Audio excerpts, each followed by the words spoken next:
Nako, Marta, kinukumusta ka ni Father? Matagal-tagal ka na raw hindi dumalaw sa simbahan. Ano ba naman, parang wala ka naman masyadong pinagkaabalahan dito. Ano ba namang sumilip ka man lang sa bahay ng Diyos, di ba? Palagi kasing busy dito sa bahay. Itong si Delphine, lagi kong sinasamahang magpa-check up. Araw-araw kami sa ospital kasi hindi naman malaman pa kung ano totoong sakit niya. Kaya nga, kailangan niyong magsimba at magdasal. Bulungan niyo lang ang Diyos para mapabilis ang pagaling ni Delphine. Nay, O anak, Oh, si Aijo Monico ba to? Aling Naku, Doray. ba't kanya itsura mo? Hindi na kita nakilala. Ang pagkaalam ko, pinanganak ang babae, ba't mukhang lalaki ka? Aling Doray, lalaki naman ho ako. Nako, ayon sa turo ni Father, 2 kasarian lang ang tao, isang babae at isang lalaki. Kung ipinanganak ang babae, naku, tanggapin mo yung kaloob ng Diyos sa'yo. Malaking kasalanan yan, anak.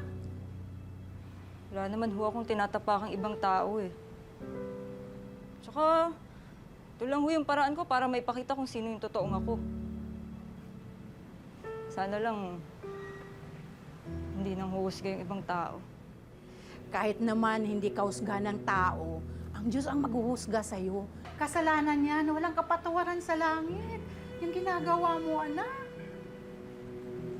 Doray, anong tigilan mo nga yan? Kung lalaki ang gusto ng anak kong ituring sa sarili niya, hayaan lang natin siya, ha? Ape, walang masamang ginagawa ang anak ko. Mas masahol pa nga yung ibang tao, eh. Diba? Simba ng simba. Ape, matindi naman kumanghusga sa kapwa. Ako sa'yo ay umalis ka na. Hindi nasasama si Marta. Nasabi ko lang naman po yung sinabi ni Father. Bakit? Nasabi ba ng pare na ikaw pumunta rito?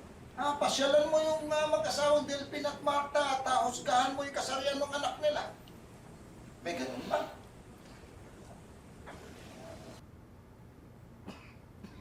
sige, mauna na ako. Anak mo yung tatay mo.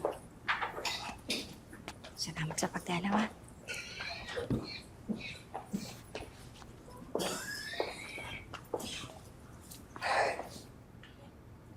Pa, okay ka lang? Kuha mo nga ako ng tubig.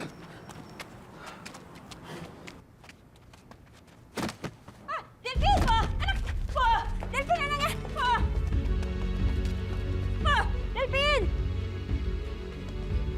Tulungan mo ka, anak. Tayo natin tatay mo. Po! Delphine! Iyan, ano man nangyari sa...